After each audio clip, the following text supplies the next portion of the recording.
Bismillahirrahmanirrahim. Assalamu alaikum.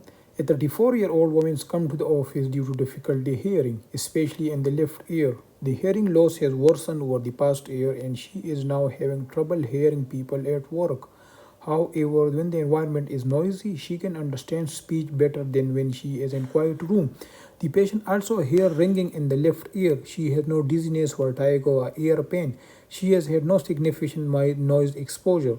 The patient has no other medical condition and takes no medication. Her mother had surgery for hearing loss when she was in her 40s.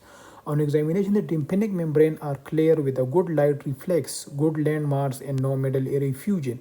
There is slight reddish hue behind the left tympanic membrane. Which of the following is the most likely mechanism of this patient condition? So this patient is 34-year-old woman. She came to the office due to difficulty hearing in her left ear. She can understand speech better in noisy environment than in quiet room.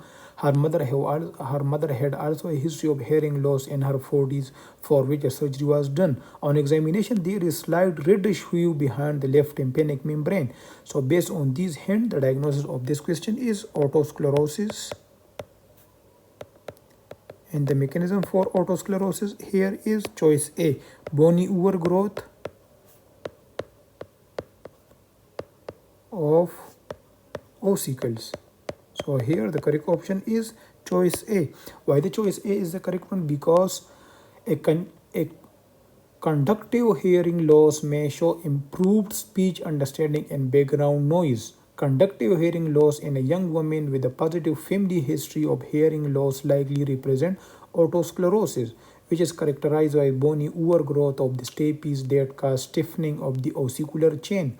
Otosclerosis is imbalance of bone resorption and deposition, which can lead to stiffening of stapes. Management include amplification, for example, hearing aids, and surgery, stapes reconstruction. Come to the incorrect one.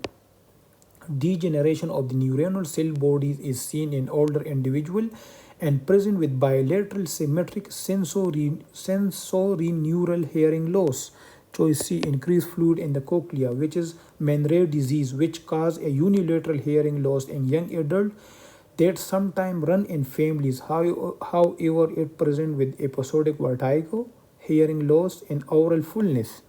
Choice D, lamellated basement membrane. So, a lamellated basement membrane is characteristic of Alport syndrome, which can cause hereditary sensorineural hearing loss due to damage of the basement membrane and the cochlea. It typically present with recurrent hematuria in adulthood.